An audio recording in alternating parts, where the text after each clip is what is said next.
Whenever a popular show has to end because either it's run out of steam or any key players have other stuff that they want to do, expectations from the fanbase are always sky high because they've been invested in the show for so long that it's basically become like a family member. And a bad ending will be like discovering that family member committed some sort of terrible atrocity, and it's going to sully all their memories of it. And Stranger Things was in a more precarious position than most because for one thing, everybody seems to be finally burnt out on 80s nostalgia. For another, people had already started to notice emerging problems with Stranger Things in particular a long time before the final season came out, and also because the show had just become too big for its own good. Personally, I enjoyed Season 5, slightly less so than Seasons 2 through 4, and I do agree with the general consensus that it is the weakest one. I'm not saying it's good by any means, and I actually think this season in particular is emblematic of a worrying trend in streaming TV, which I'll get to. But I enjoyed it for the simple reason that I never go into Stranger Things expecting much, because I've never been under any illusion that what I'm watching is the deepest, most profound thing in the world, or even as close as the recent TV climate can get towards being deep and profound. It's not a Severance, it's not a Succession, it's not a Breaking Bad. It's not an art house indie darling that does well at the Cannes Film Festival that's shot in black and white and has 4 lines of dialogue about how mankind is like a wilted flower or something. Stranger Things has never pretended that it's trying to say something deep or complex about society or the human condition. It's a pulpy bit of throwback sci-fi horror nonsense about monsters with some mild thematic imagery whereby it uses said squishy monsters, other dimensions, 80s pop culture iconography as simple allegories for coming of age, teenage depression, discovering one's sexuality, etc. If you read the original series Bible they had for it, which is actually available online, it basically just points at E.T., Jurassic Park and various other massive sci-fi and horror movies and says, we're pretty much just going to do that. Its ambitions have always been to be something simple, fun and kinda spooky, but not too spooky, with a broad appeal. That's it. And while sure I can have my problems with it, of which I have many, I feel that most of the complaints that have been voiced about the later seasons, and particularly Season 5, are missing the actual big issues, and also tend to wander into blaming it for things that were inevitable purely because it ran for 2 seasons longer than it should have done. And the weirdest thing is that the biggest problem I had with Season 5 is not unique to Stranger Things. But before I get there, let me underline a few things that are not the problem. Complaint 1, it took too long to make. Season 4 came out in the summer of 2022, Season 5 came out in late 2025. That's a 3-year gap, and while that is quite long, I'm not convinced by most of the arguments that it took too long, aside from the I'm bored and I want it now. I understand that one on a base level, because I have seen people try and justify why the long wait time between seasons is bad with things like, if shows wait too long between seasons then people will stop caring.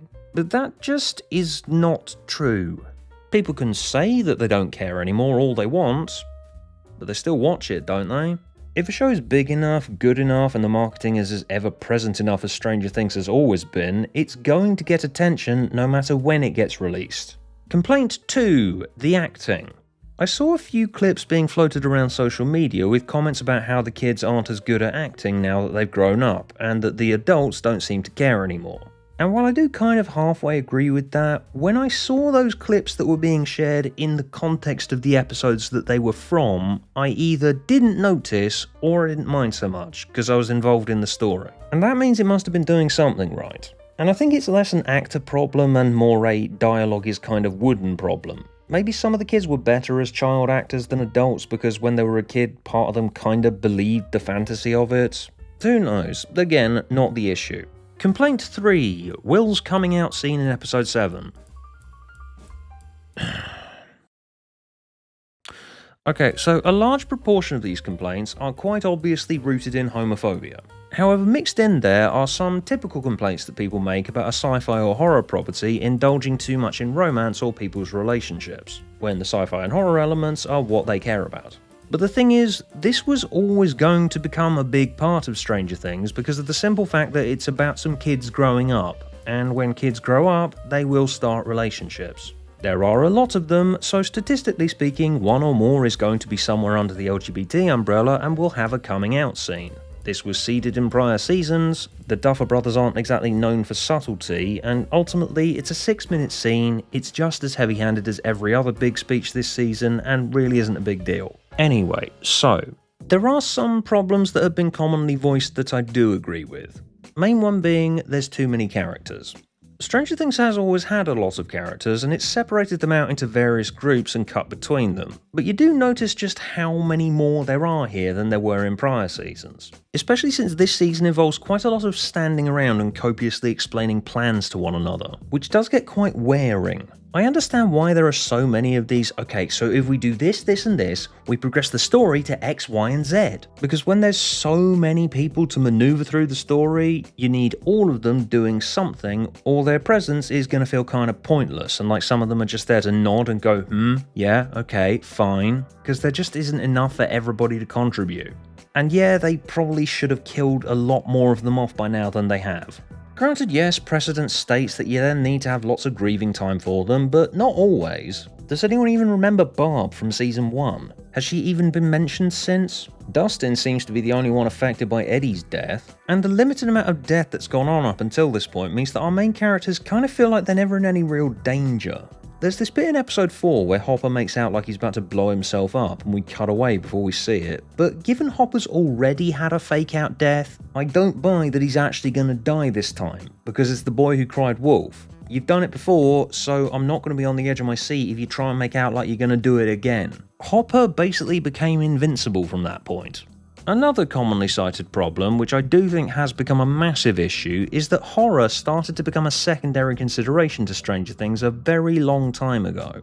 It's kind of like how the Resident Evil games started out as a bunch of people wandering around a spooky house with zombies in it, but as the games went on, more lore got added, and they had to go higher in scale in order to remain impressive, so the monsters got bigger, snarlier, and they ended up being these over-the-top games about shooting endless waves of monsters, and the pace got so fast and the characters kept jabbering more and more dialogue about viruses and laboratories to each other that you kind of forgot that the original point of these games was to freak people out.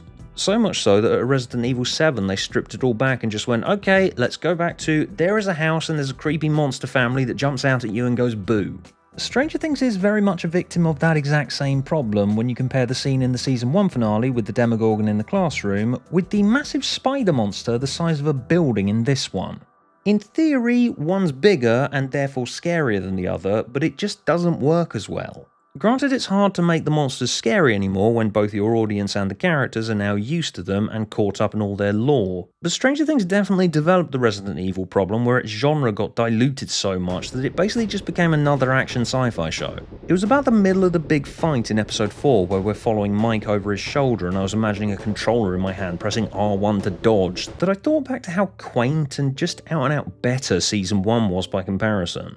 Sure, there are some attempts at horror this time round, some of it fairly effective. The key plot point revolves around a kid having to bash a guy in the head with a rock in a dark and scary cave. Jamie Campbell Bower is making his mad eyes at the kids and making his hand turn into worms. He's clearly trying to scare people.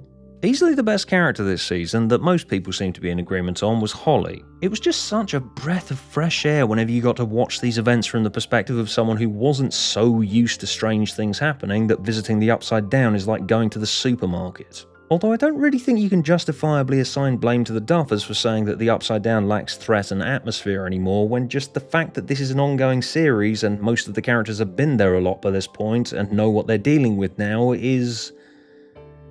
you know, it's just going to happen. Buffy had a variety of monsters and incidental characters each week to scream what the fuck in their faces. Outside of the introduction of Vecna, Stranger Things has largely been about the same thing the entire time, and so they just had to have an ever-expanding cast for the audience to discover things with.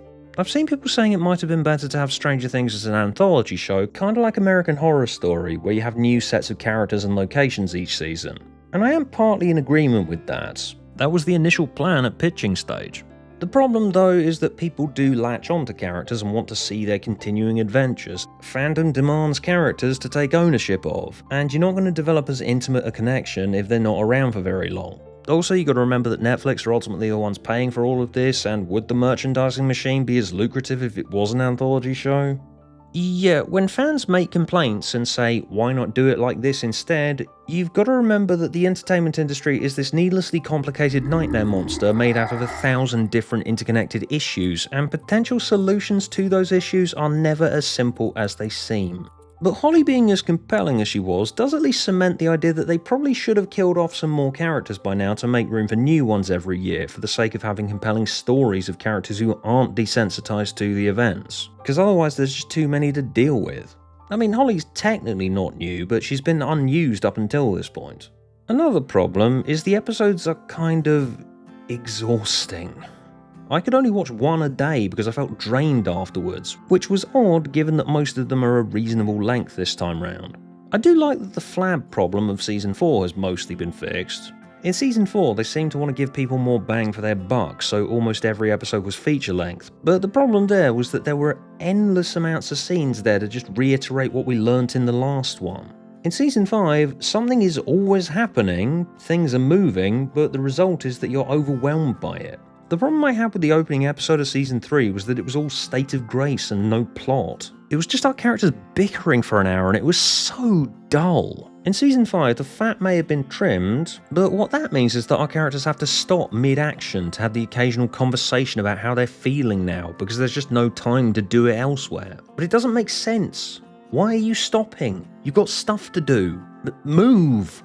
They've completely lost any sense of there being a balance between a moment of stillness and a plot that keeps things moving. In Season 1, first episode starts, boom, Will Byers has vanished, this is how everyone's reacting to it. And we slowly build the tension bit by bit, episode by episode from there. There's no real rising tension in Season 5 because we're always mid-plan, we're always doing something. Which is an improvement over the endless flab, yes, but it means any hope of recapturing any sense of atmosphere that Season 1 had is an impossible pipe dream at this stage. But the big problem, the key to pretty much every problem I've been having with quite a lot of streaming shows lately, is the concept of second screen content. And Stranger Things Season 5 seems to be the biggest victim of it that I've seen to date. While I was writing this video, Matt Damon and Ben Affleck appeared on that podcast to promote their new movie, and Damon appeared to confirm what had just been rumour around the industry for years, that streamers like Netflix want shows and movies to restate the plot 3 or 4 times because people are looking at their phones while they're watching it. Affleck then contradicted him with the example of Adolescence, which doesn't do that, so it's unclear how directly this desire is impacting people making shows and movies for streamers. But it's just starting to make sense that streaming shows are now being designed with consideration of whatever secondary stimulus that your attention is being drawn to while you're watching a show, or this video for example. Hey, pay attention, I'm making a point here.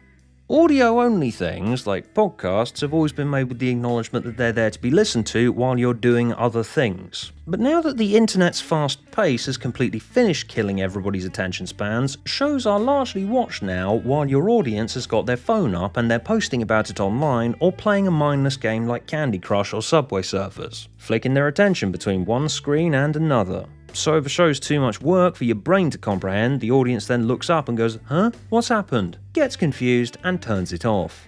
Looking at this season of Stranger Things, I can't help but believe that it's been designed around an audience that's only half paying attention to it. It's what I was thinking during this bit where Max sits down with Holly and tells her the story of how she ended up in Henry's dreamscape thing. In an ideal world, this sequence would be done like this. We would watch Max waking up in this dreamscape thing and exploring it on her own terms, exploring Henry's memories, piecing it together that that's where she is. And she hears Lucas playing Kate Bush. Ah, I'm in a coma and he's trying to wake me up. Instead, it's presented as Max sitting down and telling Holly the story of how she got here, so we have dialogue filling in the bits that the viewer doesn't see because they're half paying attention to this, half drifting towards a game of Candy Crush on their phone. Somehow, I was in another time. Hawkins. 30 years ago. Yes, thanks, Max. I can see that. And this same framework is done multiple times. It happens when Eleven sits down with returning character Carly, and Carly tells her how she tried to escape the military base in the Upside Down. They were infusing her. And her unborn child.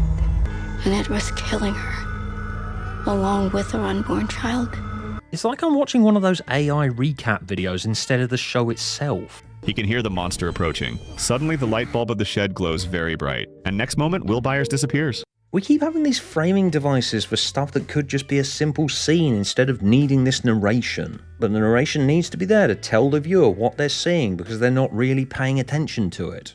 This is combined with an issue born from, alright, yes, it being such a long time since I saw the previous seasons is kind of a problem, where when there's so many arcs and characters that I've forgotten about, when they're playing catch up and explaining the context to me and we flashback, while it may be necessary, it can feel quite patronising. I felt at some points that the show was treating me like someone's elderly relative. When Eleven and Hopper reunite in the Upside Down in episode 2 and he starts telling the story of his daughter that died, I felt like the show was going, "Do you remember, love?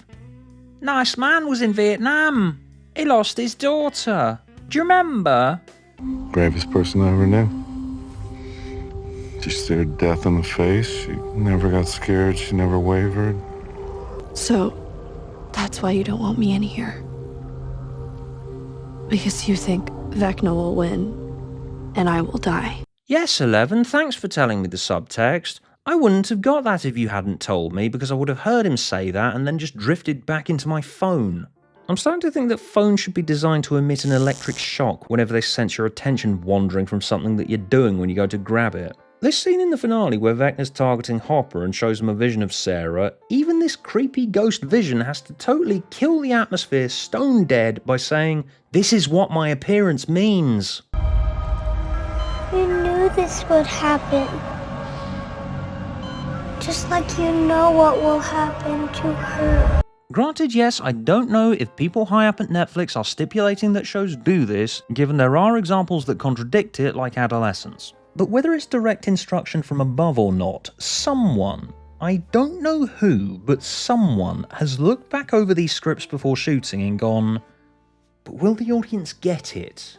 And then written underneath the stage direction, "Max sees the year printed on a piece of paper. Max, I looked at the piece of paper and it said the year that it was on it."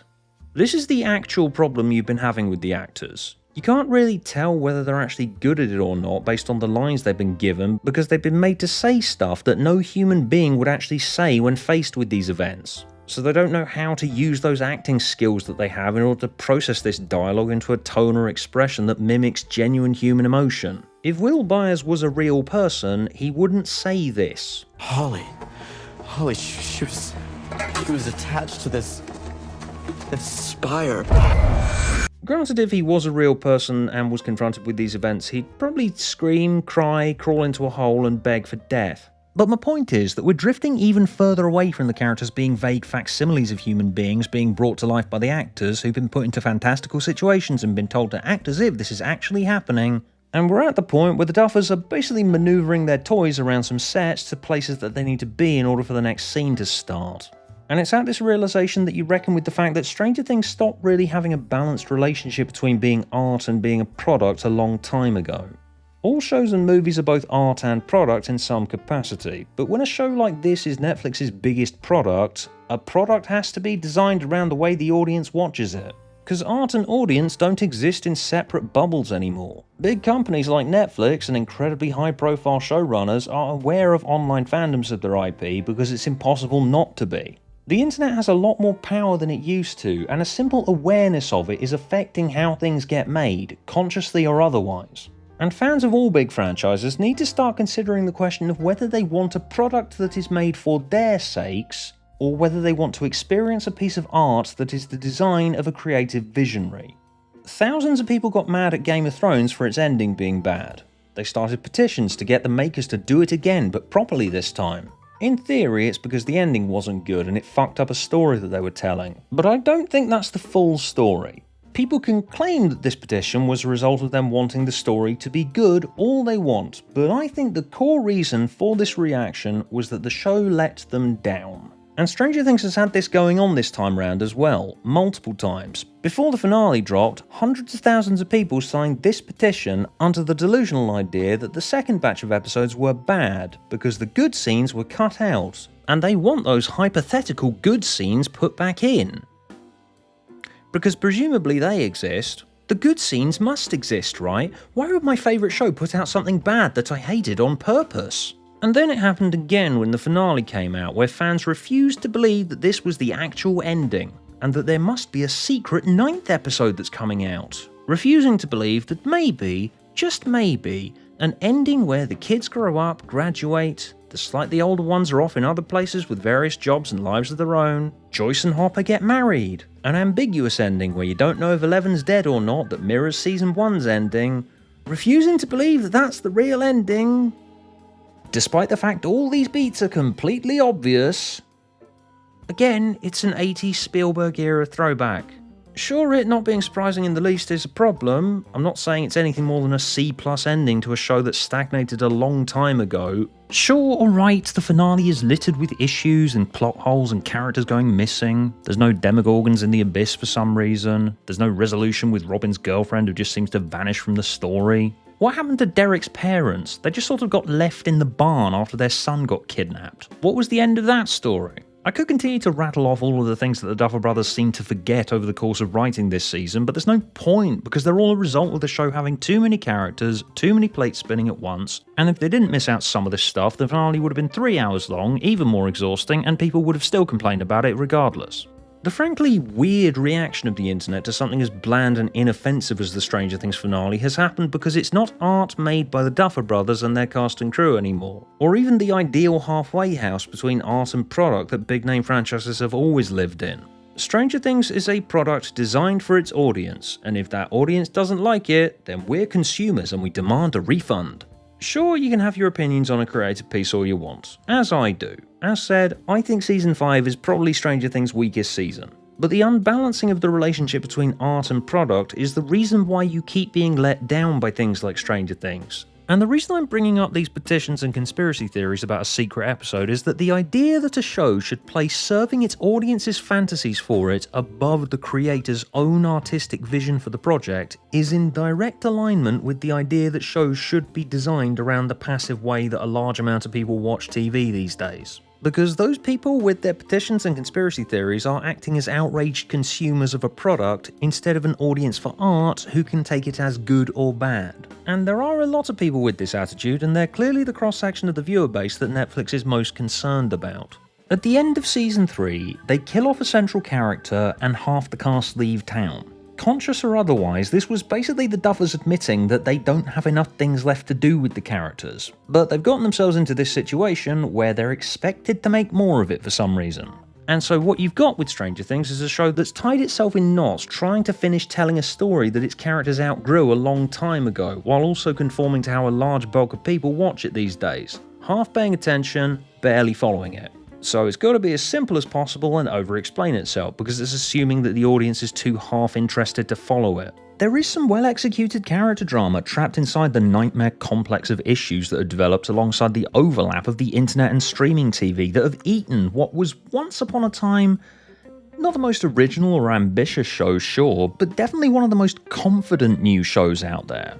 The simple little moments like Holly and Max having to go their separate ways at the end of episode 6, Dustin finally hitting the wall in his grief over Eddie, admitting his feelings to Steve, Jonathan and Nancy finally being honest with each other as they reckon with almost certain death. I ended up feeling the residue of what I once felt for these characters when I first got a Netflix subscription so I could watch this show that everybody was talking about back in 2016. The ultimate problem with Stranger Things Season 5 is it completely lost that sense of confidence it once had. It's been treading on eggshells trying to please as many members of its massive audience as possible, and the old adage is just true. If you try and appeal to everybody, you end up appealing to no one. Great art is made by people who don't give a shit if anyone likes it, and Stranger Things just wasn't in a position to throw any caution to the wind. So that's it. Stranger Things is now over, and the toys are going back in the toy box. Until some of them come out again for the inevitable spin-off shows, at which point we're all going to have the same conversations again and nobody will learn anything until we're all dead.